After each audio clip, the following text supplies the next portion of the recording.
Hello again, everybody. You're listening to the Total Basis podcast, and with me, as always, is Sean Flannery. Sean, how you doing this morning? We here. We live. We here. Well, do I have a rant for you people? And it's been something that's been bugging me the last. Would you say the last maybe couple of years, maybe 2-3 years, so thereabouts, where we see it all the time, Sean. Oh, wait. First of all. No, before I get into my little rant here, I swear I'll try not to take too long on any of this. But Vince posted something about using players' names for everyday life. And, a lot of it in the comments over here at Baseball Life were about, doing your morning ritual, going to the bathroom, dropping a Roddy Tellez, or how I describe it, the big hurt Frank Thomas down the toilet bowl and getting a cup of Joe Orsulak and going to my Jose Mesa. Oh no, you messed it up. You could have had a cup of Connor Joe. Oh, that would have been better. A cup of Connor Joe. That's a good one right there. Well, you also appeared on my list of these names that we're about to go over today. Well, you know how it goes with Connor Joe. The first thing I think about Connor Joe is I wonder, where did he come from? Where did he go? Where did he come from? Connor Joe. And there were some really bad ones in here, but there were some good ones. But I gotta finish it up. Oh, well, I saw one with Ozzie Guillen. I started drinking pre-gaming for this baseball game in Chicago. Call me Ozzie Guillen. Well, that's a stupid one. Mario's been the Mario guy. He's been the guy, not Mario Margola, but Mario. I'm not going to say his last name. The Tigers fan who has had this vendetta against Mike Trout. Come on, dude, stop it already. But I'm going to start the show off with this little bitty, right? You might recognize it. If we're going to be using baseball players to describe everyday life, let's just use baseball players to make songs better. Make songs better. Even better. Well, in this, I don't like Poison, but this one's called "Every Pete Rose Has Its Thorn." Every Pete Rose has its thorn, just like every Ray Knight has its Don Paul. You remember God. Don Paul, ex-White Sox player? Oh God! The Pope. They used to call him the Pope, Don Paul. Just like every Joe West sings his sad Ryan Vogel song. Every Pete Rose has its thorn. Yes, it does. Oh. Bam. But I hit my metaphorical buzzer now. My America's Got Talent Red X. You have been eliminated. You are the weakest link. Goodbye. X gonna give it to you, man. For sure. Oh God. So yeah, that was my rendition of a Poison song to poison up this show. But anyway, let's get started here. I did like the Vogel song. That was good. Did you like my Joe West reference? Because originally the song goes, every country song, every... Well, I was about to say, Joe West does actually sing. That's the bit! Yeah, there you go. Joe West is actually a country singer. So it goes like something like every country song has a sad... Every country cowboy has a sad song. Yeah. Every cowboy has a sad song. Cowboy Joe West. You see, I will say this. I miss Joe West. I know he was not the best umpire, but he was like the lovable guy that when he got it wrong, you're like, it's just Joe. Of course he got it wrong. And it's like he wasn't afraid to laugh at himself. We're going to say the same thing about what's this guy's name? Is it Lance Diaz or Lance the other Diaz? Oh God, Lance Diaz or the other guy that everybody hates? Who's the one umpire that everybody hates? Angel Hernandez. Angel. I don't think Angel has no redeeming qualities. And zero redeeming qualities. Nobody will be at his funeral. Yeah, Angel just has no friends. Well, speaking of having no friends, here's my grief for today. And this episode was influenced by Austin, who's doing his Round Trippers podcast, and he talked about a slew of topics earlier this week, but he mentioned something about prospects, and I forgot what the hell he was talking about. It was a pretty darn good conversation about it, but it was about prospects. It's something about prospects, and I can't remember what, but it inspired this episode, and it's time to show the people how the sausages are made, how the hot dogs are produced, right? What it takes to slaughter these well, I was going to say animals and prospects, but that just sounds too visceral even for me. But basically, it kind of triggered memories of I just mentioned it before the show started, our 2020 Fantrax draft, right? Where I thought I was going to get cute, and I was going to draft back to back minor league baseball prospects. At that time, Sean, as you know, I had the ad waiver wire limit, ad drop limits to 5 or 7 a week. I can't really remember what it was, but there was one. Yeah, I think it was 7 per week, per week. And I thought, well, I'm not going to waste an ad drop on these minor leaguers. I might as well just draft them for free, right? It doesn't cost me anything, and I don't like any of these other veteran players. And I still think that going this strategy really cost me a championship or two, because I could have maybe, I don't know, we'll never know. You could have picked Robbie Ray with your last round pick, like I did. Yeah, I think that would have been better. But here are the Felipe's failed 5 prospects, right? And I mind wouldn't you, even say they're all failed. I mean, failures, there's definitely 2, bums. and then there's 2 to be determined, and then I give you a pass on the 5th one. No, they're all bums. They're all fails. They all suck, except for one, and even that one might be really pissing me off at this point. But you know, these were guys who were all highly regarded, highly drafted, highly respected minor league prospects. Next best things, can't miss. You got to be getting these guys in your fantasy leagues. These are guys you want to have in your minor league system for your real baseball teams. So here we go. Royce Lewis, former number 1 pick overall, 2016 or 2017. Yep. And we talked about Royce Lewis ad nauseum, and he's the one I give you a pass on, because it's just really been all injury. But I was gonna say the signs were there that even when he was healthy, he wasn't putting up much number. Even you were doubting him until you saw him in person. And then it was one of those, that's why he's ranked where he is. So he looks the part like Nomar Mazara, but doesn't get any of those results. And then the injuries upon injuries upon injuries. And now he's on the verge of being. And you have to think, for a guy whose carrying tool was just like the uber athleticism. I think there's a hip injury in there. There's the torn ACL, once or twice now? I think it's twice now, yeah. Yeah, it's pretty bad. It's a really hard thing to overcome for somebody whose calling card was just that great speed, great quick twitch athleticism. And then, of course, at this point, hasn't played in what feels like forever. So, yeah, it's kind of sad, because that was the Twins' number 1 prospect, number 1 can't miss, go to. He's going to be the guy that is going to take the next generation of Twins middle infielders. So I forgot that he actually did make his major league debut last year. Yeah, and got hurt again. Yep. Jarred Kelenic is the second guy I picked up. Can't miss center fielder, 5 tools player. I even described him as the next Christian Yelich, as part of my lineage of Christian Yelich. They were also all failures, like Jock Petersons of the world. Josh Lowe was in that mix. By the way, Josh Lowe did make the opening day roster for the Tampa Bay Rays. Yes, he did. Miracle in itself. I had him stashed at a couple of spots because he had a pretty good tail end of spring training. And I was like, yeah, he's got to make it, right? Yeah, right. So good for you. He's only right field eligible in our league. I checked, so I don't know if I could use him or not, but we'll see. We'll see. I have 0 room for outfielders, and my entire bench is nothing but outfielders. So small problem in terms of roster construction that needs to be fixed over there in the Fantrax League. But Jarred Kelenic was a guy. Once he got off to just like you mentioned, Josh Lowe at the tail end. Jarred Kelenic in 2020 or 2021, I forgot which year, but he got off to a really great start. Not a start, but had a really great spring, I should say. And we thought, oh, he has to be called up. And the Mariners got cute and it's like, nah, we're gonna see if we can manipulate this service time thing. And they brought him to the minors. They brought him back up, and he could not locate a pitch. He didn't recognize any things that were thrown at him. The strikeout rates went through the roof. What's that? Go ahead. I said he couldn't pick up spin. It was really bad. Anything breaking was just easy peasy. Yeah. So now the Mariners are going to give him another chance. So we'll see if he has a chance of redemption. But yeah, this is one that would have cost a lot of guys, a lot of people. Yeah, famously traded by you to me for Lubob, for Luis Robert. And we're actually going to mention one of those players that were involved. So we'll go into details on that one a little later. Bobby Witt Jr. was the one guy who may have saved this strategy. Yeah, I was right. He's not a failed 5. I saw this guy going in the late first round of every single fantasy draft. So he could be a bust candidate, though. I mean, for sure. The on base was pretty. I got the stolen bases. I was always the hesitant guy on him, just because that profile isn't normally my favorite. But you can't really argue with 20 home runs, 30 stolen bases in your rookie year. He stayed healthy. He didn't do great, but he didn't bottom out like we see a lot of rookies like Jarred Kelenic did in his rookie year. Yeah, no, I'll give him that, and it's his rookie year, so I'm gonna give him a chance. Royals are very excited to have him.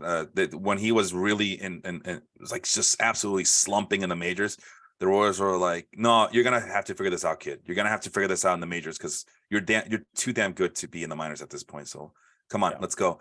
The red flags were the very low walk rates compared to everybody else, and that led to a very low on base percentage of 294 last year, and a WOBA of 311, and members of 311. Amber is the color of his energy. But no, there's a lot of red flags here. But there's a lot to like as well. So I'm not gonna give up too much. But it's not a slam dunk. It's not like Ryan Braun in 2007 is what everybody should be Ryan Braun of 2007, Troy Tulowitzki of 2007. I think even Ryan Zimmerman of 2007. They should all No, Troy be this Tulowitzki good. had been up before 2007. No. My memory's hazy at this point. I know I had them in my league. They were all the same team. All the three guys I mentioned on the same team. Wow. And I still didn't do diddly squat with those guys. So prospects are meant to break your heart. Yes. Forrest Whitley from the Houston Astros, can't miss pitching prospect, he's part of a long line of failed Astros starting pitchers at this point, right? No, that's a very short list for them. I should say the first round picks, because the guys like Christian Javier, I don't think he was drafted, was he? I think Javier was an international free agent. Yeah, so same thing with guys like Jose Urquidy and Framber Valdez. I doubt that those guys were drafted. Yes, but Houston isn't one that exactly fails pitchers. So I'm just saying, first round pick. Remember Mark Appel? Oh my god! I rest my case. Fail. Why don't you do this? Look up first round picks by the Houston Astros starting pitchers only until you tell me what you see there. Okay. Yeah. You and keep going. I'll catch and the last up. guy on the list, can't miss. Remember, this is a guy that people were livid when he was traded last offseason. Christian Pache. And I'll even add his teammate Drew Waters. Can't miss outfield prospects. The Braves have their outfield of the future. And what did the Braves do?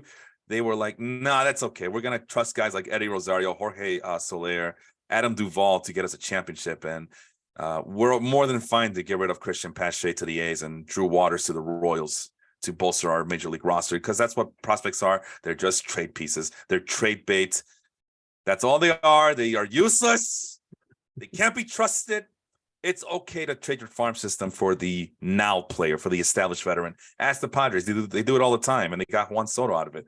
So and I'm kind of being facetious. I'm being kind of sarcastic, but 4 out of 5 of these guys did fail, and even Bobby Witt Jr. You could say that he's on a teetering brink, but I'll give him a pass because it was rookie year and he still had a pretty productive year last year. But everything else about him, red flag. I mean, the thing with Christian Pache was if you were looking at him in the minor leagues, like you could tell he could play defense. Like that was okay. He has the floor of the backup 4th, 5th outfielder type. But then if you compared his minor league numbers to even somebody like Victor Robles, which always seemed like his 100th percentile outcome, because Victor Robles at least hit a pretty good bit in the minor leagues. Christian Pache never was great hitting. He was barely even good. So not much of a surprise. I was always shocked to see him so high up. I mean, I think he got his even higher. Keith Law, the venerable Keith Law. Let me get on my shoebox here. Keith Law had him as the number 3 prospect in all of baseball. That sounds about right, yeah. And I was just like, what in the world are we doing here? But yeah, and we see where he gets even DFA'd by Oakland. Yeah. But I have that list of starting pitchers in the first round picks only. First round picks only. Let's go. So starting in 2008, you have Jordan Lyles. He's in the league. The Cy Young candidate from the Baltimore Orioles, because everybody kept telling me how good the Orioles were now. The pitching staff, right? 2010, Mike Fultonavich. Fail. No, I always like him, though. I feel bad. That was a good trade for them. They got back pieces for when they traded him. That's all they're good for, man. Just trade bait. Go ahead. 2013, Mark Appel. Fail. 2014, Brady Aiken. We know what happened there. They didn't sign. Fail. And then Forrest Whitley in 16. Fail. And then in 2017, JB Bukowskis, who has now bounced around to about 3 different teams. Not to be confused with JT Brubaker. Yeah, not JT Brubaker, who appears in some of our list later. But JB Bukowskis, but you look at all the hitters. Springer, Correa, you're giving too much away. You're giving too much away now. We only talk about starting pitchers. Bregman and Tucker in the same draft. Oh my God. Well, we all know that it's easier to gauge in the amateur draft to figure out which hitters are going to be able to transfer those skills to the majors. It's the whole John Gray versus Chris Bryant argument from 2012 or 2013, where there was a faction of Cub fans that said, well, we already have our hitters of the future. Let's go after some of these pitchers of the future. And I know John Gray, I think he went ahead, but people in Cubsdom did want the Cubs to get a chance at John Gray. But we settled on Chris Bryant, and there were some Cub fans that were mad that I cannot believe we got another hitter. Where are we going to get our pitching from? And the rest is history. Well, remember they were there was all the trade rumors of Addison Russell or Javier Baez for Noah Syndergaard, and I remember those. Yeah. But yeah, that was the idea. Well, you got to trade one of these middle infielders, and Javi Baez was just swirling in trade rumors left and right. Yep. And to Theo Epstein's credit, he refused to trade him away. He never gave up on him. Even though the flaws were there, that, as we're going to see, even with Christian Pache, we saw the flaws. Epstein refused to trade him. He said, no, we need him. I could see him in our championship. Exit velos. For all the people who were wondering why Javier Baez never got moved to the minors, or even because if you kind of read around and listen around, that was the time, like 2013, 2014, 2015, that teams were really, and even a few years before that, like maybe 2012 to 2015, was like almost all teams had access to the exit velo data at that point. And I was shocked to read that was why the Mets kept around Eric Campbell for so long. Analytics ruining the game, huh? And he was really good in AAA. Obviously it was Vegas, but he was the reason that the Mets felt like they could non-tender Justin Turner. But the big thing that they liked about Eric Campbell was the exit velos. What they weren't really analyzing at that point was launch angle, and Eric Campbell was one of those like Yandy Diaz types where it was like almost negative. So yeah, that's why Eric Campbell didn't work out, boys and girls. Yeah, and the other thing, if you want to go, the anecdotal theory on this is that Epstein had hired Manny Ramirez as a player coach, and his number one job as a player coach was to coach up Javier Baez, not necessarily to change his approach or anything like that, because that's not what Epstein and company were doing at that time. But just to, show him the ropes, show him what it's like to be a major league player, things of that nature, all the intangibles that people are enamored with. That's which steroids are the best to take. Which steroids are the best to take, probably. Which injections, which gauge of syringes hurt the least. Yeah. I forget if it's the lower the gauge, the lighter the pain. I would assume it's like, was it the higher shotgun the gauge? Shells? Higher gauge would be smaller. Lower gauge, I don't know. It's been a while since I worked personally with these products, so I don't remember exactly. I just remember the 30 gauges being the most common, and then I was told if you go higher or too low, then it hurts even more because it's a thicker needle. And anyway, so yeah, that was it. And excuse me. Christian Pache kind of falls on the victim to that, the Kenny Williams school of thought, like, wow, this guy's a freak athlete. I need to draft him with my first round pick. So you were talking about there was a kid, Jared Mitchell's of the world, right? And for every Tim Anderson, there was about 6 Jared Mitchells from under Kenny Williams. And the complete opposite happened under Rick Hahn for the White Sox. Was for every what would be a good example? Because all the first round picks from Rick Hahn have been total busts and failures, with Nick Magical being the extreme of hold on, I'm getting somewhere with this. Being the opposite extreme of Kenny Williams, where Kenny Williams was enamored with all these athletic guys who should be playing basketball, and then on the other side of the spectrum, Nick Magical, who's a highly skilled player but none of the athletic, well, except for the speed factor, but really doesn't, little guy with that seemingly looks like he has very little athleticism and is going to have to depend on his grit and his highly skilled batted ball capabilities to survive. And again, injuries, right? We talked about the injuries being a factor as well. But yeah, Christian Pache, freak athlete, can't hit a ball. And now what? I thought he got traded to the Phillies. Yes. Yeah. So he was DFA'd and moved to the Phillies. I think it was just for cash. But he's out of options, hence why, Jesus. The A's couldn't, hence why the A's DFA'd him. If he had options, he would have gone back to AAA. Yeah. Well, that's it. Out I of mean, options, so he's got to stay and on the Phillies roster. and it doesn't matter which rankings you're using, whether it be fantasy rankings, whether it be MLB Pipeline, whether it be Fangraphs, all of those Baseball America, all Baseball Prospectus, all those publications had those 5 players I just mentioned very highly ranked. Yep. Top 30 at the worst, top 5 at the, or top 3 even in the case of Royce Lewis. I know for sure Royce Lewis was a top 3 prospect at one point of his life. They were highly ranked prospects. And then you can say, well, Felipe, that's a problem. Depending on these nerds who don't watch baseball, who create these lists, they don't know what the hell they're talking about. All right, well, Royce Lewis was the number 1 pick overall. That's a real baseball team using real Major League Baseball scouts to make that evaluation and make that call to, yes, we want Royce Lewis. Yes, we want Bobby Witt Jr. Yes, we want Forrest Whitley as our first round pick. Christian Pache, was he a first round pick too? Pache. Wait, I have it. Does it tell me here? The hell? Doesn't tell me here on the Fangraphs page. I would assume, yeah, not on the Fangraphs page. That's weird. Maybe international free agent. Really? Maybe that's why he doesn't show up. Well, either way. So even the Major League Baseball teams have not been able to figure this out. Now, I'm not saying that they should replace and do a total reform of things. It's not an exact science. We know this. In every draft, we know this is not an exact science. We have all the technology. We have all the hundreds and hundreds of years of scouting in the history of Major League Baseball, and they still can't figure this out, right? It's not like the NHL where every first round pick seems to always be a hit. Yeah, he was international free agent, born in the Dominican Republic, debuted at 17 in rookie ball. That explains it. All right, well. Hey, he hit 309 in rookie ball. There you go. So we have all this, and we know what baseball players should look like, and this and that and the other, and it's still a field thing. So what is the point of all this? Well, Sean, as you know, we had a kind of a revelation on this show where we kind of spotlight one minor leaguer per level every once in a while on these shows, on these airwaves, and we try to give those minor league players some shine, right? We try.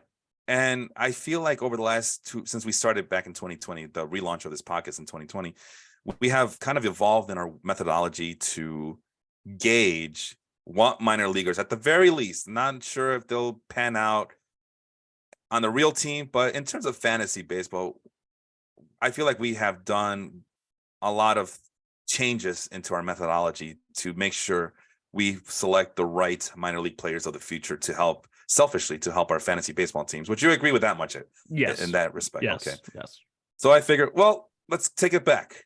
Let's take it all the way back. You know what? I said that 2015 was going to be a bonus, but screw it. Let's start with 2015 and see what did that give us if we were to use our methodology today. I know Sean's is a lot different than mine. I can tell you that much.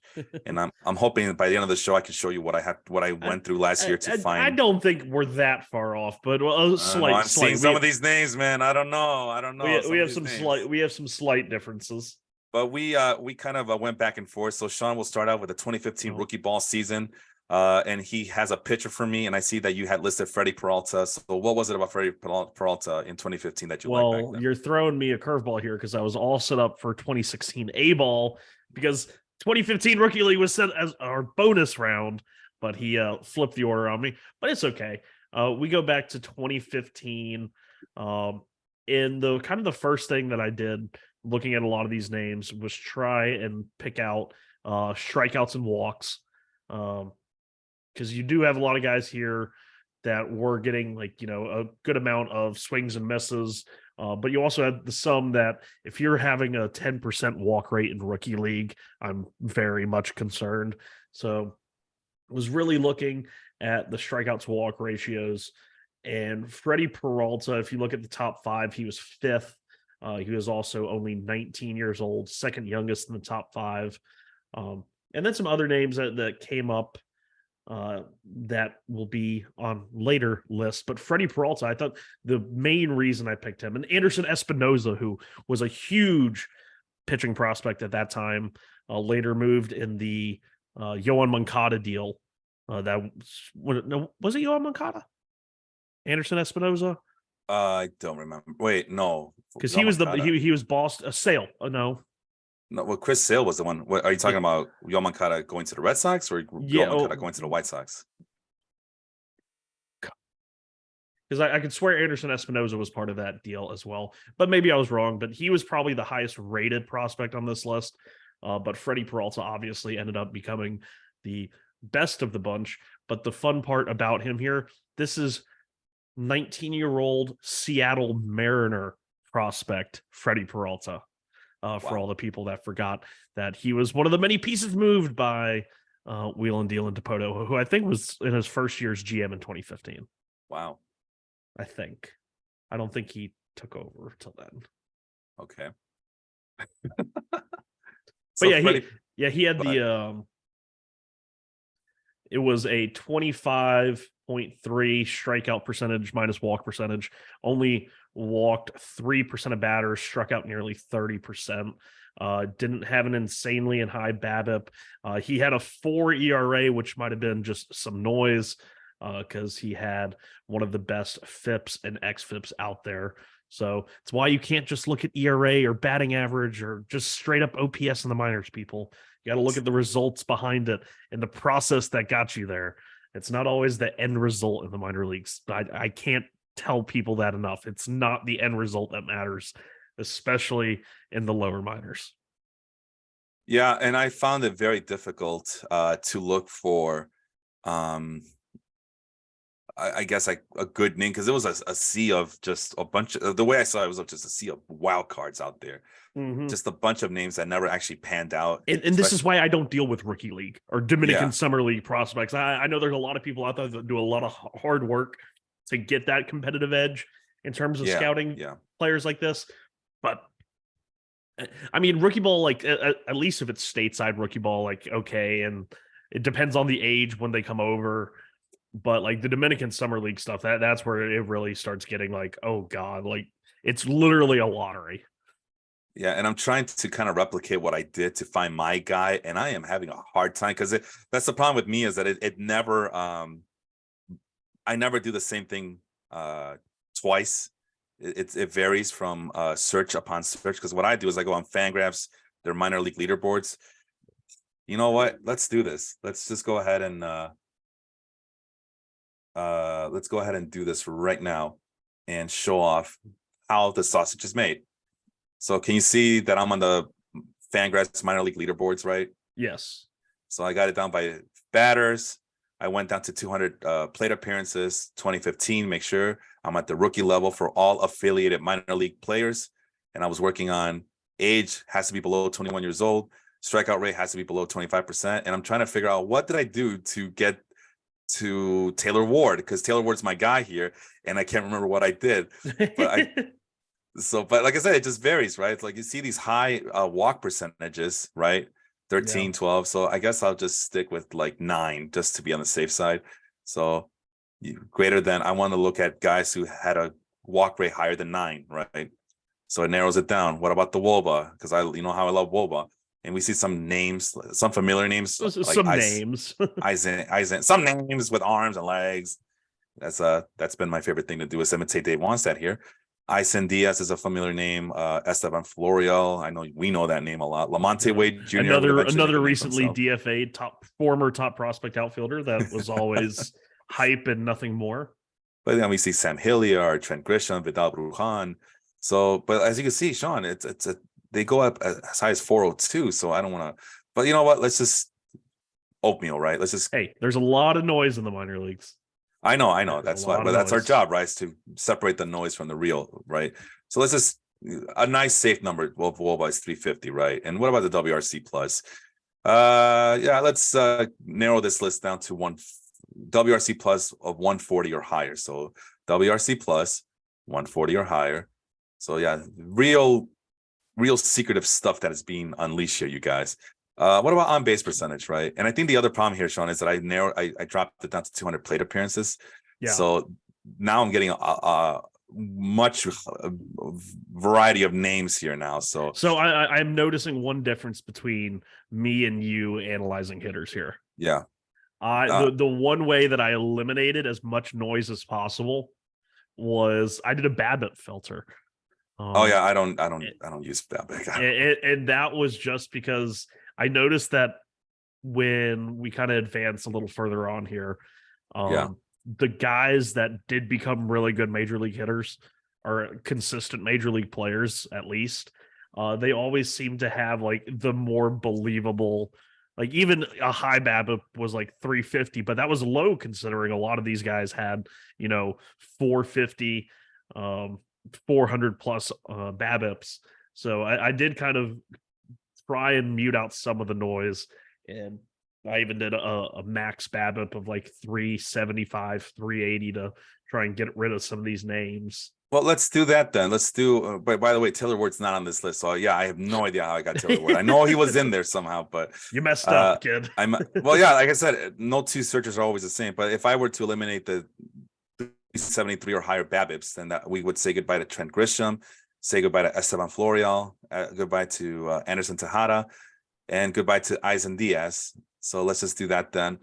I don't use BABIP because throughout the years I've noticed that a really good hitter is able to create his own luck, create his own BABIP. I do agree with that, but at the minor league level, where the competency of defense is so wishy-washy, it's definitely something to take into account. And it's like even like Trent Grisham had the 383 BABIP this year that I'm tracking with you here. That's a high BABIP, no doubt, but it's comparatively like 70th, 80th percentile with some of these top hitters. So then I have it sorted by option. I think, well, let me see. Let's go to batted ball. Do I want to do swinging strike percentage? Yes, I do. Wow, that is some high swinging strike percentages. Where's welcome to rookie ball? Yeah. So let's do the cutoff at 20%, right? Like again, I don't remember doing any of this when I first started. But like I said, no two searches or no two filtered are always alike. So now we let's just do it by WOBA. And now we go 1 through 6, right? So who the hell's Carlos Munoz? I have no idea who that is. There's the guy, Norberto Obeso, who did show up as one of my 2 finalists when I was doing the filtering. And that's all I do, guys. I just never heard of them. I've never heard of him either. And he does not even have as you'll see, he doesn't even have the Fangraphs draft, the prospect grades. But yeah, 27 years old. He's already out of baseball in 2019, unless he's like in Mexico. Yeah, probably. I would guess some league like that. But yeah, he just couldn't get on base consistently enough, and he just couldn't hit for he had enough power. He had the good walk rates. He just seemed like he wasn't a very good hitter. Couldn't hit for much power. Couldn't steal bases. He was 6 foot 175. Obeso in Spanish means obese. So maybe he kept getting heavier. But yeah, he's gone. I don't know who Carlos Munoz is, but as you can see, no prospect rates, and that's always my tiebreaker, because at the end of the day, I still got to figure out, I gotta if I have too many names, then that's my tiebreaker. Is well, do they have prospect rates? No, okay, well then I got to move on then, because obviously if it's not important enough for Fangraphs to put a grade on them, then it's not that important. There's Lamonte Wade Jr., major league player, Randolph, Chris Peters, and now Ronald Acuna. So obviously, in hindsight, everything looks good. Oh yeah, Ronald Acuna is the obvious choice. Like, no, he's not. He only hit 818, and he only hit an ops of 818 and had the lowest WOBA on this list. So again, we got to do our due diligence. Since we know what Lamonte Wade Jr. would end up being, let's see if Cornelius Randolph would have been a thing. Yeah, he was. I remember he was lefty. I remember him from OOTP. Like walked a good bit. But it was one of those, like, he just always struck out too much. It was always. I see you have it pulled up now, but like even in the minor leagues, like 25-26% and A-ball AA, like that normally doesn't bode well or progress well as you go up to the minors and into the major leagues. I don't think he ever made it to the majors. Can you double check me? I think he was added. He didn't. He didn't. Okay, so I do vaguely possibly remember him maybe being added to the 40-man at one time, right? But that was about it. So, but these grades are pretty impressive, right? I mean, I'm a sucker for the power speed combination. Yeah. Well, 55 raw power, 50 like speed, fourth outfielder, platoon lefty. I mean, that was kind of the hope for Cornelius Randolph, and good enough to be a first round pick, top 10 pick for the Philadelphia Phillies. Although we're gonna see that Phillies and top 10 outfielders are never a good thing. Mickey Moniaks of the world and all. Who's Chris Peters? Doesn't have a Fangraphs page. I don't know him. He always Cubs. So Speaking of Mickey Moniak, and we've already mentioned Estevan Florial, got to give another shout out to friend of the show, Andrew O'Sullivan, who after the Florial DFA went back and dug up his favorite trade from the 30-team league that we're in together with many other Baseball Life members, where he traded Estevan Florial and Mickey Moniak, and in return got Corbin Burns and some random person, because it was after Corbin Burns had that like 5 ERA where he was in and out of the bullpen. I think it was 2019, and the guy gave up on Burns and got back Florial and Moniak. So one of the most lopsided trades in league history there. Excellent. All right. Well, here's a red flag for our guy Chris Peters. 117 ISO power in his rookie league debut. So that would have been a red flag that he can't hit for much power. Steals a lot of bases though, 25 stolen bases. So if you're a fantasy leaguer and you're looking for stolen bases, sneaky steal bases potential, that would have been a guy to look after. But this would have been my red flag, 117 ISO. So we can eliminate him. So now we're stuck with Lamonte Wade Jr., who also he does have a Fangraphs prospect grades, but it looks like it's from 2020 report. But a quick snapshot. The speed's there, but the power is not. So he looks to be a low. Yeah. And the other red flag, round 9 pick, right? Yeah. So he also, when he was coming up, he was more of like the speed guy. I want to say he had some pretty good stolen base years in the minor leagues. No, so maybe it wasn't him. Well, hold on. 6 stolen bases in 2016. I got to remember to combine these. 9 in 2017, 10 in 2018. I guess for a first baseman, that's a lot. Yeah, so maybe that's what it was. So, but there's no base running metric. But anyway, rookie league again, a buck 95 ISO for the Twins. I guess that's okay. He did get called up to the A-ball league as well for a cup of coffee there. But yeah, the 12 stolen bases in rookie league. I mean, that for a first baseman, outfielder, and in 64 games. Granted, I think at that point he was exclusively outfield. He hadn't gotten to first base yet. Well, that came much later. That would have been something to look at. I mean, the 50 speed does pan out. It's just everything else is kind of a red flag. So I think I would have picked Cornelius Randolph over him. But now let's look at Ronald Acuna Jr. And whoa, now that is an impressive list of prospect grades, right? Excuse me there as allergies are acting up. But here's his 2015 rookie numbers. I don't know why it shows up twice. Do you have any idea why it shows up twice in 2015? That might be that's like 2 separate leagues. I think that was how they differentiated like the Florida State League. Right. I could look it up right here. No, I think you're right though. I think the rookie league had 2 leagues, one in the early summer and the other one in late summer. What was it? One. So in 2015, like the 2 rookie leagues he was in the Gulf Coast League and then in the Appy League, so Appalachian State League. Either way, I mean, 16 stolen bases, that's a plus. Respectable ISO. It ain't low levels of Cornelius Randolph levels. And everything else looks good in his rookie year. So knowing what I know about myself today and what I see from these numbers and pretending that these prospect grades would have been a lot different in 2015 as opposed to 2018, I see now that my guy would have been Ronald Acuna, but somehow I ended up with Taylor Ward, and I have no idea how, but that's the guy I ended up with. As he did something that kind of caught my eye. So, well, Taylor Ward had a good bit of prospect like hype to him. Like it took him a while to get there. I mean, he didn't debut really break out till last year when he was 28 years old. Right.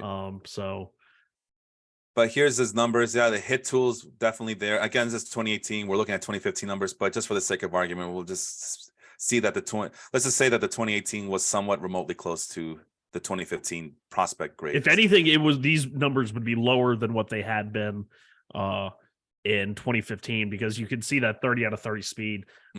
Taylor Ward does not have 30 out of 30 speed, but this was at the roughly probably the same time they thought he was still going to catch. Because Taylor Ward, that was the big thing with Taylor Ward, was he was one of the top catching prospects coming up, and that did not work out. So he is a former first round pick, 26 overall for the LA Angels. So hey, we always diss their we're always are dissing their minor league system, but in this regard, I guess it worked. It took a while. It took a while. There was a lot of hemming and hawing, to But say as the you can least. see, only 2 home runs, 5 stolen bases. If you're telling me he's a catcher, he steals 5 bases. That's not too bad. But these video game numbers are kind of murky at best, right? 20.6 walk rate, 5.7 strikeout rate. Like, come on, bro, really?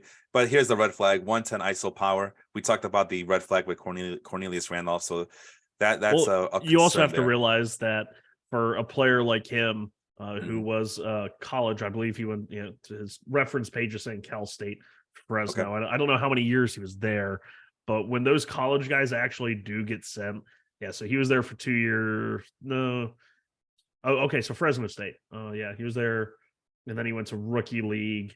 Yeah, normally those college bats will make very, especially if they're advanced top echelon style.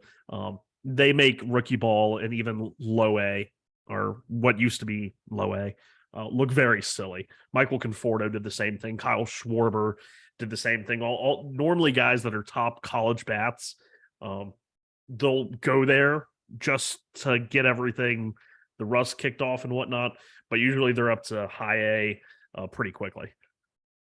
Well, I guess knowing what I know now, and I'm looking at the batted ball data for Taylor Ward. I mean, it's more higher ground ball rates than fly ball rates. Not even a line drive rate of 20%. It's below 20, 16.3%. And it doesn't hit much with authority. It looks like he's doing 41% pull rate, 40% oppo rate. So yeah, not this is not an impressive. And shame on me. I still don't know how I ended up getting Taylor Ward as my guy, but now that we know what we know now, um, what was I gonna say? I guess I would have gone with Ronald Acuna, because I definitely could have seen myself looking at Ronald Acuna and digging this deep into it and say, you know what? No, I changed my mind. Ronald Acuna is my guy. I will add a little asterisk to the name, but also what do you call it, honorable mention to Taylor Ward as well. Okay, so that's 2015, so let's let's see if we can get this by faster. 2016 A ball. Sean has a picture. You have a list of 5 names, it looks like. Just pick one. And Yeah, well, it was just the 3 names. oh, So the you main said name I HM. picked, Oh, yeah, honorable yeah, mention. honorable mention. I'm an idiot. Yeah. The first name was a guy who popped up on the rookie ball one the year before, and who, if we were really looking at these stats like a good bit, um, wasn't a guy that came up on top prospect lists like some other names around this list. Nestor Cortez. He threw 68 innings in A ball in 2016. Had a 30% strikeout rate, which it was a bit deceiving because his K per nine was just 9.88, which is good, but like the 30% strikeout rate's like elite. Um, Only walked 6.1% of batters.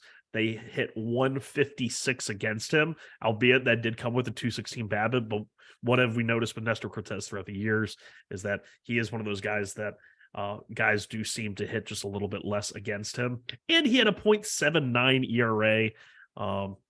He had a 2.4 FIP, so obviously he overperformed a little bit. But you would think that a guy putting up numbers as kind of gaudy as that would make trips up the list, but really, he was behind a lot of these names that I see here. Eliezer Hernandez, when he was in Houston, was a top pitching prospect. Now closer Ryan Helsley, back when he was a starter in the St. Louis system, did really well. Jake Cozart, I believe, had a little bit of run there as like a top 50, top 75 pitching prospect. Mitch Keller, Jordan Yamamoto. And then if you come down the list a little bit further, we see the Jose Urquides, Freddie Peralta again, JT Brubaker, and this guy that had a 4 ERA in A ball, pitching in the St. Louis system, a walk per nine of 450, which would have definitely had me out on him. He had one of the highest whips in the top 50 of strikeout percentage. Sandy Alcantara. And it's so funny how you can see a guy go from the 4 ERA and A ball, which doesn't really matter because that's a result based thing. But just looking at the numbers, that 4.5 walks per nine, 11.3 walk percentage in A ball, I would have completely been out on Sandy Alcantara, which is, I think, another fun exercise of this is seeing the guys that you would have picked that you really liked, and then seeing the guys that you wouldn't have picked and you were dead wrong on. So I go with Nestor Cortez and Sandy Alcantara. Oh, well, you got to pick one. So it's Nestor Well, Cortez then. like Nestor Cortez is the guy I would have picked, but Sandy Yeah. Alcantara is the guy that I completely would have whiffed on back then. Oh, I see. I see. Yeah, yeah. All right. So we're just for the sake of the permanence here, it is Nestor Cortez. I guess I should just stick with Taylor Ward in 2015. But but yeah, that's what it's all about. It's like these are guys because of your research that you found out about that you would have missed because he wasn't on a prospect list or he wasn't highly ranked or he wasn't hyped up. And again, this is a process that I used to help me find guys like Jake McCarthy and G1 Bay last year, which I'm pretty proud of, and to a lesser extent, Logan Allen, who I was able to. The very bottom of top 100 in strikeout percentage for A-ball in 2016 was Sam Hentges. Hentges, and he had I guess. he had the 6 ERA, high walks, but strikeout per 9 of close to 11, 26% strikeout rate. But yeah, it's funny that at 1.66 whip, that their team still saw something in him, and now he's one of the best lefty relievers in baseball. So it's just a really interesting thing to go back and look at. Let's see here. My guy, I got the hitter here. There was 5 finalists. The 2 other guys I think they had high swinging strike percentages, so I eliminated them. So the final 3 would have been guys like Miles Straw, Jake Cronenworth. We know those guys. Jake Cronenworth just signed a big deal with the San Diego Padres. The Jeff McNeil contract. Oh, okay, basically. But basically, Jake Cronenworth shows up on these lists over the years in the minors because he was so productive and he finally got rewarded for his troubles. But my guy, knowing myself, knowing who I am, even in 2016, it would have been Nick Senzel. It was actually a lot of people liked Senzel. A lot of people liked him. Did come with the hype, and in 2016 during A-ball, he did come with the substance as well, as he was a very productive hitter.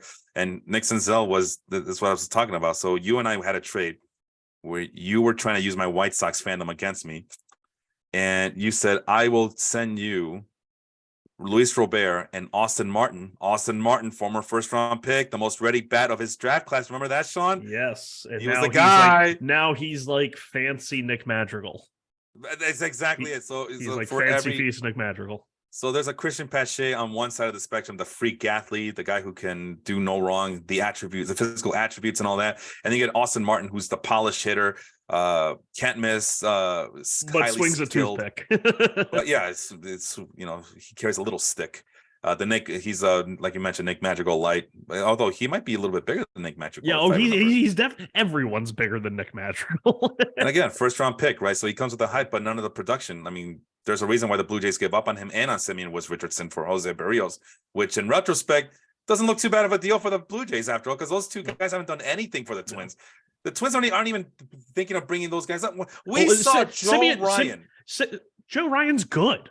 Hold on now, but he was like not as hyped as Simeon Woods Richardson. Simeon Woods Richardson has been hyped up since almost the very beginning. No, I mean Joe Ryan became a really talked about prospect when Simeon Woods Richardson was originally traded to the Blue Jays. Nobody was talking about Simeon Woods Richardson, and then as he kind of went up in the Toronto system, he got more and more talked about because he was the kind of the lottery ticket included in the Marcus Stroman deal. Anthony Kay was the real catch. Simeon Woods Richardson was the kind of the lottery ticket that you hoped would that's not how I remember it, Sean. No. I remember it. Yeah, I don't know. SWJ was the lotto ticket. Anthony Kay was the top 100 piece. Social justice warrior. Oh, well, what did I say? SWJ? Did I really? I meant SWR. It must be my must be my what do you call it? But no, Woods Richardson did make a couple of starts last year. We already know how crowded that Minnesota rotation is. It's a really good one. It's hard to crack. I mean, even a guy that both of us like, Bailey Ober, was on the outside looking in, got sent down to AAA. So I still believe in Simeon Woods Richardson. So I still think it was a win deal for the Twins. He has to show it. He has to show it. And there's a reason why they got rid of him in a hurry. The Blue Jays did. Like, screw this guy, But yeah, Simeon Woods Richardson for me always showed up on lists, and he always showed up as guys that we got to keep an eye on. Yeah, there was like the year after the trade, he finally debuted on top 100 lists like mid-season, and then was consistently there for the next year and a half, 2 years. I was thinking of the word dyslexia. And even I. It's so funny because I remember the 2019 season, like it really felt like yesterday when they made that trade. But then you go back and you realize, holy shit, it's been almost 4 years. Yeah, man, time flies. Time definitely flies. I mean, hell, it's been 4 years since we started the show, as we alluded to Yeah. earlier in this season. But yeah, the trade was what was it? Let me see if I can remember. It was you were trying to give me Luis Robert and Austin Martin, and I had to give up Jared Kalenic and Nick Senzel. And you, the way I saw it is like, well, you're gonna give me the finished product and Luis Robert over the project Jared Kalenic, and all I have to do is give up him and Nick Senzel, and I get the most quote unquote most ready bat of the draft. All right, fine, you suckered me into it. Sure, why not? Let's go ahead and do it. And Hasn't that's really worked been out for either of us. well, yeah. I mean, I'll take Luis Robert over any of those guys any day of Yeah, the I'm week. sure But when he's played. yeah, when he plays, hopefully this is a healthy year for him finally. But when he does play, I mean, I still say that he should have won Rookie of the Year in 2020 over Kyle Lewis. Now Kyle Lewis can't stay healthy, and he hasn't been productive when he's healthy anyway. So, Yep. And Nick Senzel, it's a guy I'm never gonna give up on. Like I said, everybody liked him, including myself. I don't know what was missing, but he's still gonna get another chance he's still with the Reds, right? I think he was still with the Reds when I was doing the research this season. Or did he get traded finally? I want to say he was moved for Nick Solak, and he went to Texas, I believe. Oh, snap. Well, that I makes things interesting. want to say, But now Solak is with the Mariners, right? Because he got traded recently. Okay, no, Senzel's still with the Reds. Yes. Nick Solak just became a Red as well. Senzel, former first-round pick, number 2 pick overall. So another reason why don't give up on him just yet. Last year, decent walk rate, decent strikeout rate, but everything else was just putrid. So he has a batting eye for it. We'll give him that much. Oh, so the Mariners did trade Nick Solak from Yep, I just said the Reds. He's with the AAA. I was going to say, I know he was with the Reds. Yeah, he got stuck. He's not with the AAA affiliate. He'll start with the Tacoma Rainmakers or whatever their team is. Rainiers. Rainier Wolfcastle. Yes. That was because I do remember when Nick Solak got traded or DFA'd and then traded. I was like, okay, has anyone ever seen Nick Solak and Nick Senzel in the same room? Like, because I feel like they could be the same person. Like, I think you're onto something. Yeah, that's a good one. I'm convinced of that. All right, next 17 high A. Yes. You got the hitter, and again, you gave me a big list of big names, but you're gonna go with you go pitchers first. I want to talk to the pitchers first. So you start. Oh, okay. Well, yeah, this list, I'll be honest, this list was not impressive, but the one thing that kind of stuck out for me, what I say, there were 7 finalists, a lot of no names on that list, but the one name that stuck out was Tristan McKenzie, who I think at this point, I would have found out about Tristan McKenzie just because he was on prospect list and all that, so he would have gotten the edge. But McKenzie, even though the sexy numbers like the FIP and the XFIPs, he was on the lower, lowly ranked in those categories. McKenzie pitched in 143 innings that year, had the highest strikeout rate of any of those guys in the 7 finalists, and he was doing this at the age of 19 in A ball, and he was the youngest guy on my list. So I'm going with Tristan McKenzie in 2017 in high A ball, and and those other guys on the list, I don't think they amounted to anything because I've never heard of those other guys. If you go and you look at it by qualified pitchers in 2017 and high A that year and sort them by the strikeout rate, the top 5 have all made the majors. Nice. And the top 4 are all currently in the majors. And the one name that stuck out to me so much because everyone's like, oh, this guy came out of nowhere. Who is this guy? This was Texas Ranger farmhand Jeffrey Springs, who would later be moved to Tampa, where he has had a complete just breakout.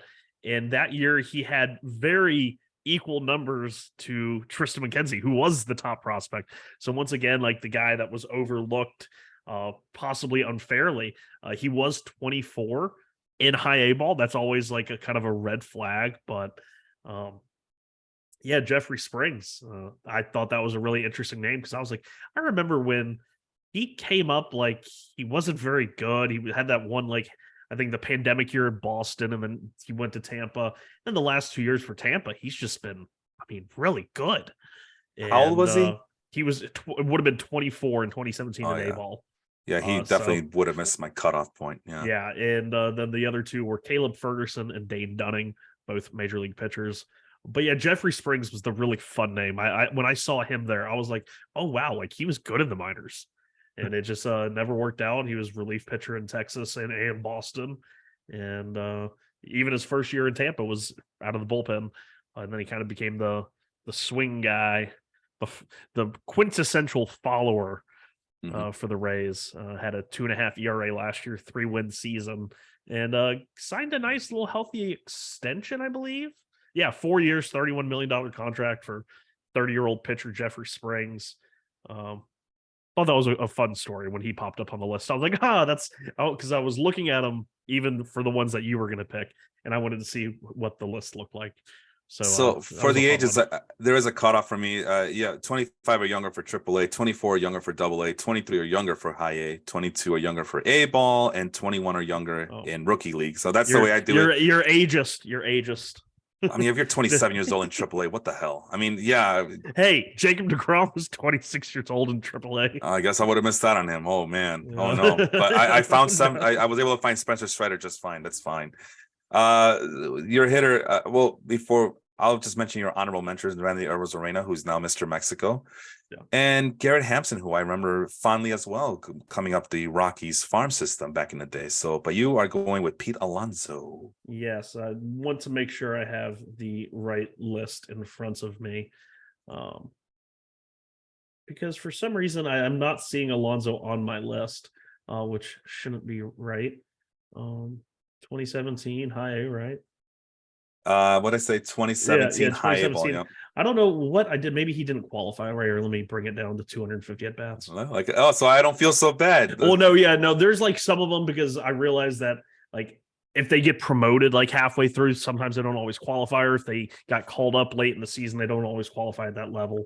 Yeah, that's why I dropped it to a lower level. But I yeah, think for one of the Pete pitching. Alonso here, 157 WRC plus, ranked seventh in the A ball level there. Some interesting names in front of him. Michael Chavis, Mhm. he was big time prospect. Brandon Lau, Shed Long Jr. Really liked Shed Long Jr. coming up in the Cincy, and it just hasn't worked out. Austin Hayes and Eloy Jimenez, and then a guy who I've literally never heard of, Jordan George. I was Nope. like, who the hell is Jordan George? I have no idea. With all of these like legit MLB names. But Pete Alonso came up. Randy Arozarena was the guy that I kind of picked as the okay, maybe I should have known who he was a little bit sooner.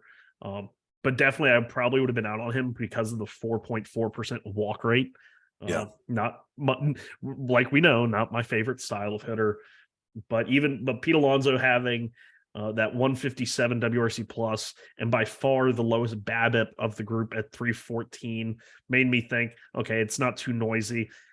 He wasn't as walking as much, 7.2% walk rate, but at a sub 20% strikeout rate, which for a big power hitting first baseman you always like, Mhm. and especially compared to the Michael Chavis, who at A ball high A already had a 23% strikeout rate, and Shed Long Jr., who already had a 23% strikeout rate. So you can kind of see why these guys, by the time they reached the majors, like the strikeouts were a problem. Brandon Lau, Eloy Jimenez, Pete Alonso were all sub 20, 18, 17%. And it did rise up a little bit, but we've seen both of them, Pete Alonso especially. He's in the major leagues now, striking out like 18, 19% of the time. So it's not always linear. Sometimes it rises, sometimes it comes back down. But if it's already starting high and high A, get worried. And a lot of the names you mentioned, there will be a lot of crossover between that and what do you call it? The following The year. the following year, yeah. Yeah. A lot of those same names show up in 2018, which we move on. And I'm confused here. You got Dylan C / Framber Valdez. Pick one and only one for me, so we can put on the Okay. spreadsheet. So Dylan Cease would have been the one. Wait, yeah, because you did your pitcher. So Dylan Cease would have been the one that was all over the pitching prospect list, or all just the pitching prospect list. Oh my gosh, say that 5 times fast. Uh-huh. But Framber Valdez was the one. If I can get my list resituated here. So in terms of strikeout rate, Maybe I got to drop the innings again to make sure freaking Dylan Cease is there. I just want to point. I just want to add that. Remember, no two searches are alike. I don't feel so bad because I thought maybe I was doing something bad with my methodology, but apparently Sean also has fallen trap of I cannot duplicate the searches and the filtering that I've done in the past. So every search is unique, apparently. Yeah, it's definitely, especially when you're doing it quickly, trying to remember where everything was. But it was, where are you, Dylan Cease? I had this all up on my phone last night, and I saved the tabs and then I closed them all out. But it was like in the top two, maybe in strikeout to walk. No, but I had both of those guys back to back. It was Cease and Valdez, and Valdez had like a 4 ERA, and Cease had like a 1.5. But they were both striking out a lot of guys, and I thought it was once again a really cool juxtaposition of the guy with the elite stuff that's on all of the list, and then the guy that maybe we're overlooking a little bit here. I'm trying to think of why he wouldn't show up on my list now. But you're still going with Dylan Cease, though, right? As your guy, number one guy. Valdez. Oh, you're going for Valdez. Okay. Yeah. Valdez would have been the guy that he wasn't walking as many guys. And even though the ERA was high, he had like the 67%, like the silly ground ball rate that we know Valdez to be. And at that level, it was like a high BABIP as well, I think. Well, in 2018, I'm going with the hitters. I went with an obvious name, Vladimir Guerrero Jr. And like, oh, Felipe, you're being a hypocrite. You're dissing the prospect grades. I was on the wrong year. I was on 2017. Oh, you're still see? That's the thing that I found out. Like once you're deep into these filters, you forget one little filter and it messes up everything else for you. Yeah. But at any rate, Dylan Cease 38.6% strikeout rate was just absolutely bonkers. 1.72 ERA. Mercy. Yeah. Well, for me, it would have been Vlad Guerrero. Now you're probably saying, Felipe, you're a hypocrite. You're dissing you're poo-pooing the prospect list, and you're poo-pooing the grades, and you're doing this, and you're not respecting the list. But here you are putting Vladimir Guerrero Jr. at the top of your 2018 list. That's not original. That's not a sneaky name. What the hell are you doing? I'll be honest, though. When I found out about Vladimir Guerrero Jr. and I read up on him and I saw the lofty expectations, I was all in. He was basically Grayson Rodriguez of that when he was getting moving up the minor league systems there with the Blue Jays. And in this case, the way I see it, Sean, the hype was at that point justified because the numbers matched the hype. The statistics, the substance matched all the noise, as you would say, all the noise that was out there. And Vladimir Guerrero Jr. in AA, and remember, AA is where all the big name prospects name a name for themselves before they get either called up to the AAA league or even the majors. Sometimes, like that, it is often agreed upon that the jump to AA, especially for position players, is the make it or break it level in terms of the largest leap in competition is to AA, because once you get to AA, everyone's been there, done that.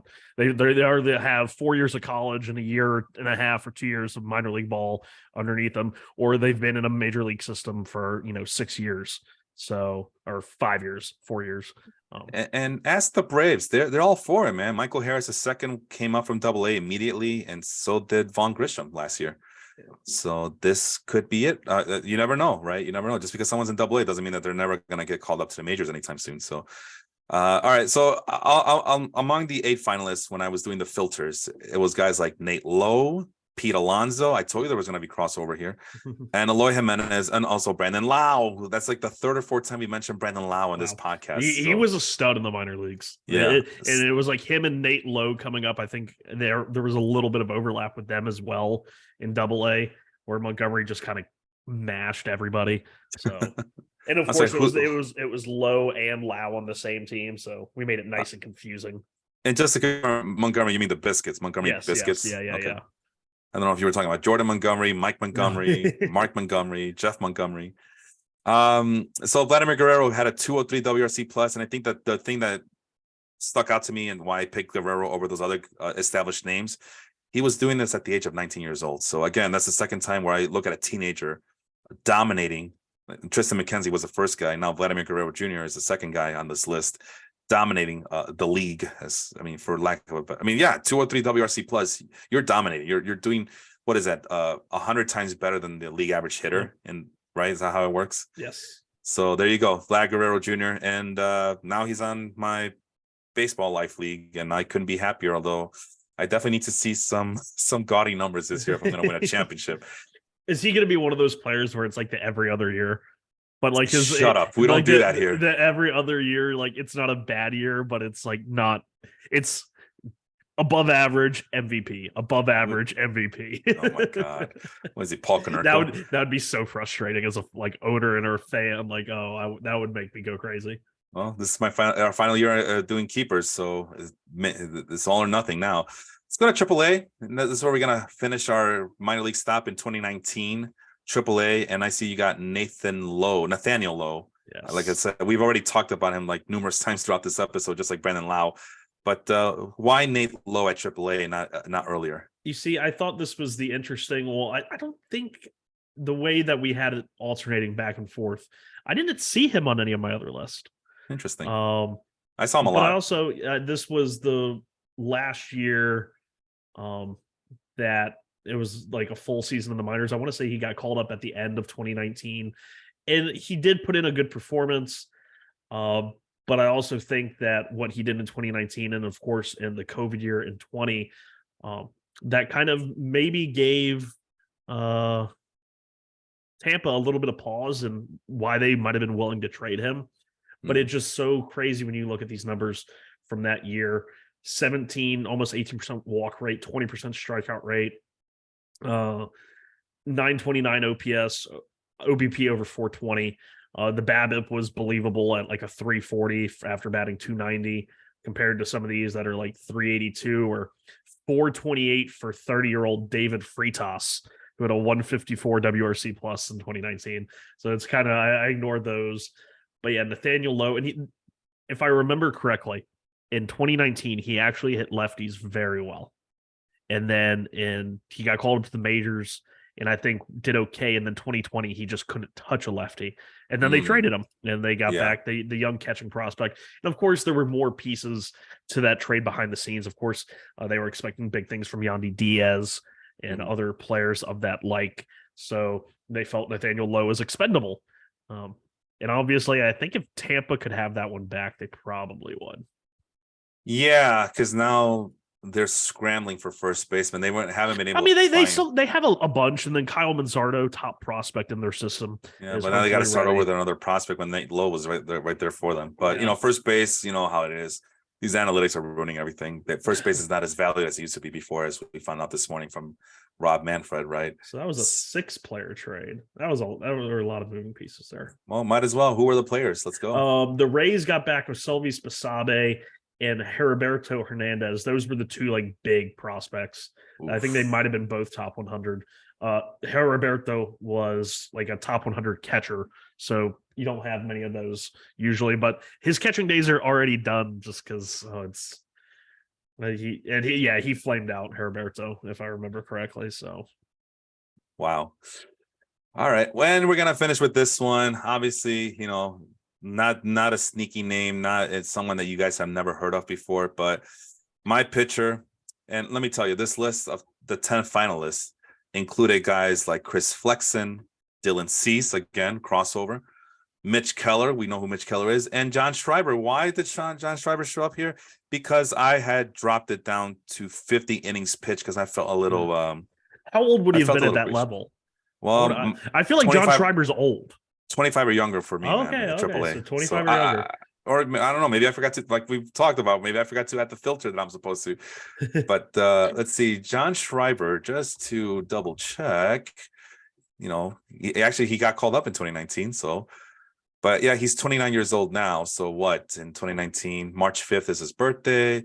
So he would have been, if I could do math, 25 years old. He just made the cut. Well, at least made my cut. 25 years or younger at AAA for me to consider you. And I think I dropped it down to 50 innings pitch because I was feeling extra salty. I was feeling myself. I'm like, let's go. Let's see what we can find here. I was feeling adventurous, is what I'm trying to say. But Zach Gallen ended up being the creme de la creme.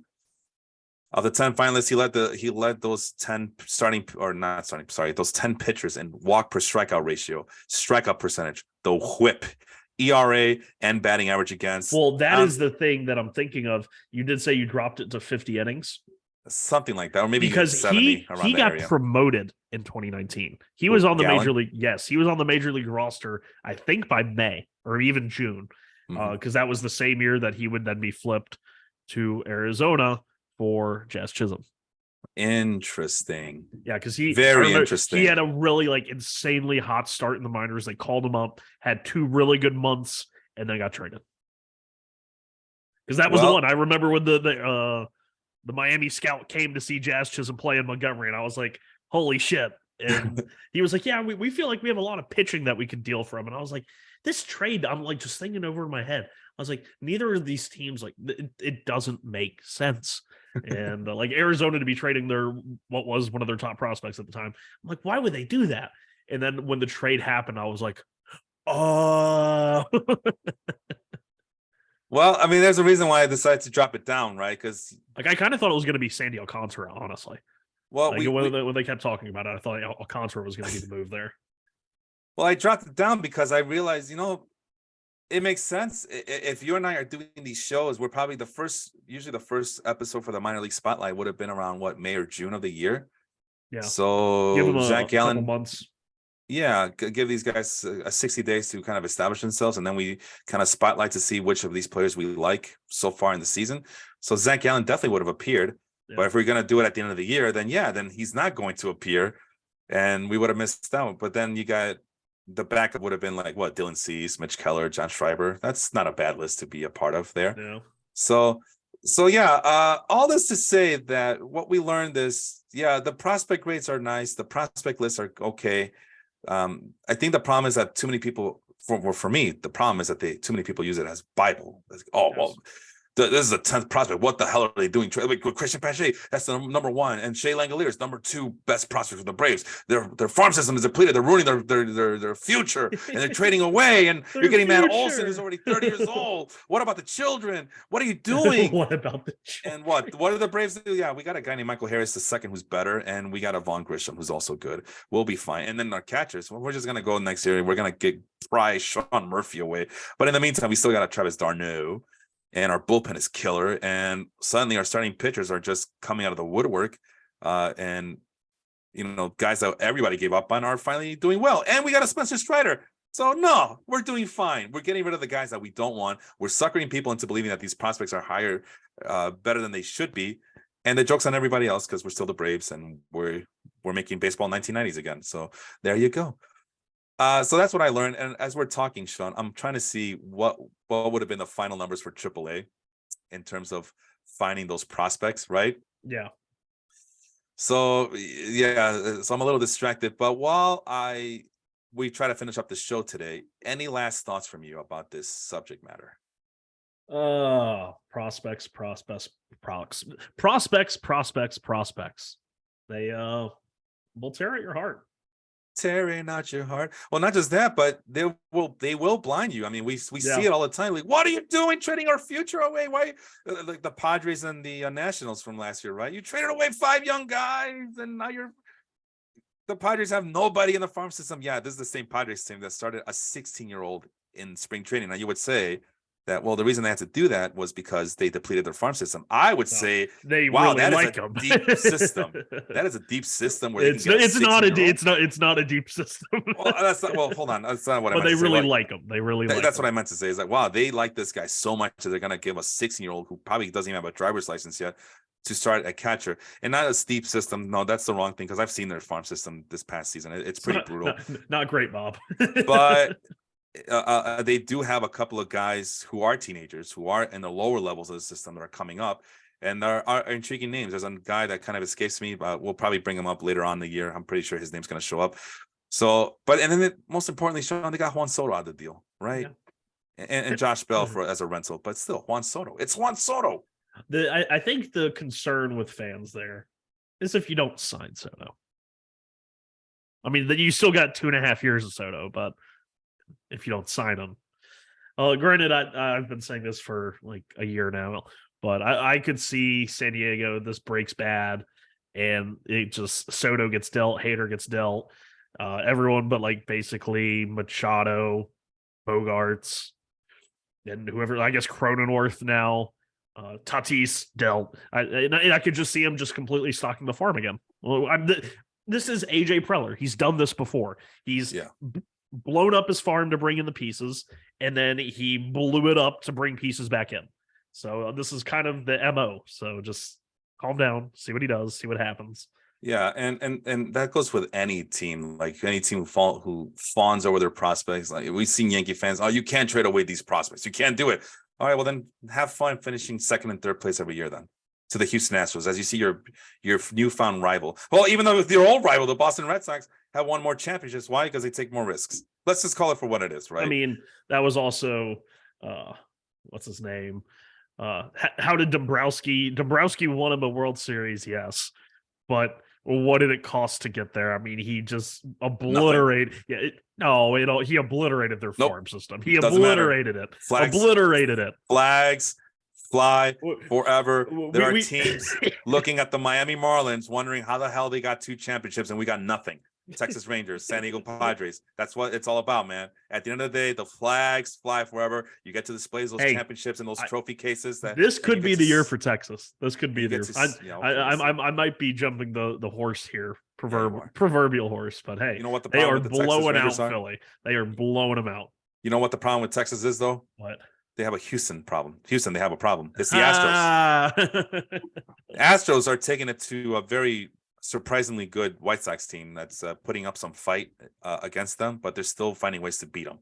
Yeah, I mean it's Houston. I mean it's that's what I mean. That's the problem.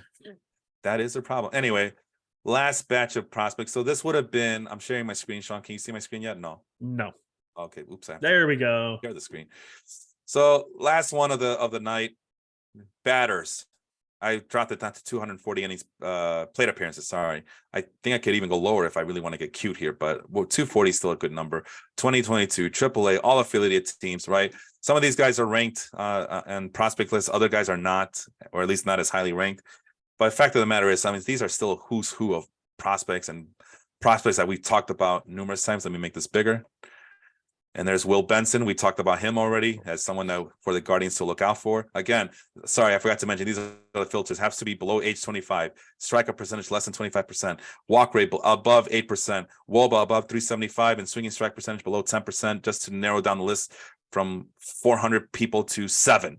Right? Again, this is how the turkey is cut. This is how the sausage is made. If you guys ever wonder how we are able to find minor league players, this is how we do it. Will Benson, he's pretty damn good, right? We agreed. Yeah, he's really struggled when he got called up. He's got kind of the loopy swing. The best thing going for him right now is he seems to have an seemingly everyday job in Cincinnati, where Cleveland. No, Cincinnati. He got traded? Yes. Oh, when did he get traded? Off season. What? Because Cleveland has a glut in the outfield. We know this. I know that. Will Brennan, Oscar Gonzalez, Miles Straw, Stephen Kwan. Too many mouths, not enough food to go around. Will Benson was the fat that got cut off. Wow, I missed that. I thought he was still with the Guardians this whole time. No, yeah. He's got an everyday job, opening day lineup roster for Cincinnati, where hopefully that power kind of plays up a little bit. It's just there's a slight swing and miss thing there that he corrected before in the minor leagues, where it kind of spiked up and he brought it back down. Wait, Sean, I'm so sorry to interrupt you, but the problem I have here, I see the headline now. Will Benson to the Reds for outfielder Justin Boyd. They're both outfielders. So it's Justin Boyd younger then? Is that what it is? It has to be, right? I don't know. Who the hell's Justin Boyd? Yeah, never heard of Justin Boyd. But they're both outfielders. That's my problem here. Is it normal spelling of Boyd? Justin Boyd, yeah. I'm looking it up as well. Yeah. To the Famicraft machine. 22 years old. Was an A-ball last year. Did not hit a home run. What in the world? Wow, so Guardians. He was the 73rd overall pick in the draft. So they had to wait until to make it official, I guess, till the offseason. Wow. Because he was a competitive round balance pick. Crap. Yeah, Will Benson was traded. Wow, Guardians. All right, well, we're not going to question the Guardians too much. They have been known to have a steady supply of minor leaguers and do a good job in their farm system. But wow, that is Yeah, the big thing with them and moving on from Benson was, if you look at him prior to 2022, his strikeout percent never dipped below like 29-30%. It was almost always in the 30s. And then in 2022, he did cut it down to 22-23%. But when he got called up to the big leagues, it was right back at 30%. So I think they were maybe thinking it's a sell high situation for them. interesting. Well, I would still hang my hat on the fact that he had a very productive 2022 Oh, he AAA. was insanely good. Yeah, so I'm gonna go with that for now, and I'm gonna keep an eye on him. Matt Mervis is someone that the Cub fans have been clamoring about in the last year or so. Kind of a late bloomer already at the age of. I don't think he was much, applauded or hyped up. And then last year he kind of had a monster year. And well, it was like the funny thing with him was triple slash line here. Like in some of the high stakes leagues that were drafting like early in like November, December, Matt Mervis had like a really high ADP, top 200, or not 200, maybe somewhere in the 200s. And then like he went to the Arizona Fall League, didn't do well or something like that, and then he got spring training terrible, and then he got to the point where in February and March, he just wasn't being drafted. And I'm like, don't you people feel stupid? Because it was like the hype machine for Matt Mervis was just like going off the rails, and people were like, what is going on? Well, at any rate, Matt Mervis is definitely a guy you want to keep an eye on, especially for a corner infield. Especially if you kind of waited too long to get your corner infielders in, Matt Mervis might be the guy who could save your season later on. We go next to a guy that you were. We talked about him last year in May. I mean, this was the guy that was our first like minor league update, because he already had like 30 stolen bases by that point or something crazy. And that guy is S4E11. Ruiz. It doesn't show here because I'm on the advanced stats, but 4.6 weighted stolen bases. Yeah, that's the highest on this list. He ended up stealing, I think, 80 or 70. That sounds about right. Yeah. So that's one guy. Jonathan Aranda. I know you mentioned the other prospect for the Rays. What's his name? Oh, Kyle Manzardo. You mentioned him already. Well, Jonathan Aranda, who I think he played for Team Mexico. Yes. Yeah, right. And a little bit more versatility there compared to Manzardo, who's like the dedicated first baseman. Aranda playing some first base, second base, third base. Yeah, I think Eno Saras talked about it, how he interviewed him and he said, yeah, they told me to bring my third base glove. I'm like, what? You're going to play third base too? Yeah, I think the plan is Yandy's going to be the first baseman for the majority of the year. And then third base, they're going to try and figure out between Jonathan Aranda and Isaac Paredes. So that could just be a straight up platoon, but who knows? Miguel Vargas, he of the infamous, I'm only looking at pitches. I'm not really swinging at pitches, but still he has been a decorated prospect for the Dodgers for a couple of years now. So he shows up at the end of the year as one of the guys to keep an eye on. You know the vibes I get from Miguel Vargas, especially now that he's playing second base? What? Jonathan India. Or Max Muncy? No, Jonathan India. Jonathan India. I do like Jonathan India. He had a hell of a game yesterday. I don't know if what overall numbers looked. I know he had a hell of a game yesterday against the Pirates, I believe. I think he had a home run too. Vinny what? I said erg. Vinny Pasquantino. That's a guy we talk about a lot, and he was a finalist as someone that tore up AAA last year and met up all of my qualifications in terms of the batting eye as well. Josh H. Smith, catcher, right? No, catcher? What is he? Utility, left-handed hitting, a little bit of power speed, more speed over power. Seems to be playing some outfield with some injuries there in Texas. With Leo Tavares starting the year on the IL, they have like a combination of, I think, Bubba Thompson, Robbie Grossman, and I'm forgetting a name. Adolis Garcia. Okay. So Adolis is basically slid over to center field. Robbie Grossman has been playing, I believe, right, and Josh Smith has been playing left. Yeah, I know I saw his name show up last year, but I didn't filter it by WRC Plus. But he got promoted and didn't play that well. Like on the surface, batted 197, but in 73 games, only had the 2 home runs. I forgot how many plate appearances he got, but 11% walk rate, sub 20% strikeout rate. Like it seemed like the approach was there. It's just a matter of the quality of contact at that point.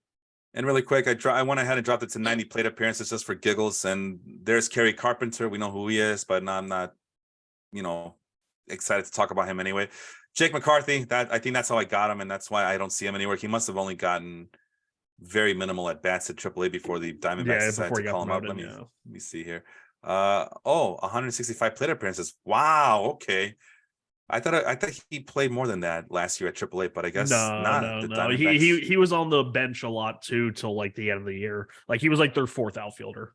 No, I'm talking about AAA at plate appearances, not Diamondbacks. I mean, well, 165. Right, that's what, like 2 months, like the first 2 months. Like he didn't break camp with the team. I know that much. I mean, maybe like got called up in June. I'm sure I can find his. I know when I did this exercise last year, his name showed up a lot, and that's when I decided, I got to add this guy. I got to add this guy. At least protect him in minor league slots. He might be a something, and he won me a championship at least in the podcast league because of all the stolen bases. So there you go.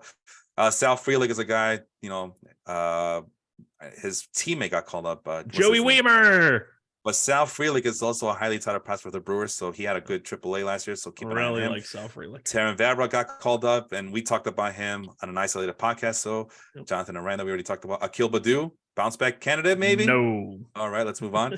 Corbin Carroll, that was your guy last year that showed up on the list. So Corbin Carroll, keep an eye on him, as well as Alec Thomas. Basically, if you're a Diamondbacks outfielder, keep an eye on yourself, right? Tyler Nevin, is that Phil's kid or something? Phil Nevin's kid? They might be related. I don't know. Anyway, that's a good place to stop. And as you can see, don't just trust the prospect rankings. Do your homework. Do your research. Let that simmer for a little bit. Do your own research. Yes, that is Phil Nevin's kid. Fangraphs provides a wonderful tool for you to use when you're searching for minor league players. It obviously works better when you're looking for hitters. It gets a little complicated when you're looking for pitchers, but it's doable. It's possible. We were able to find a bunch of good names. And at this point, good luck for the upcoming season, Sean, and everybody else. And we will see you next time. Have a good one, everybody. Adios, guys.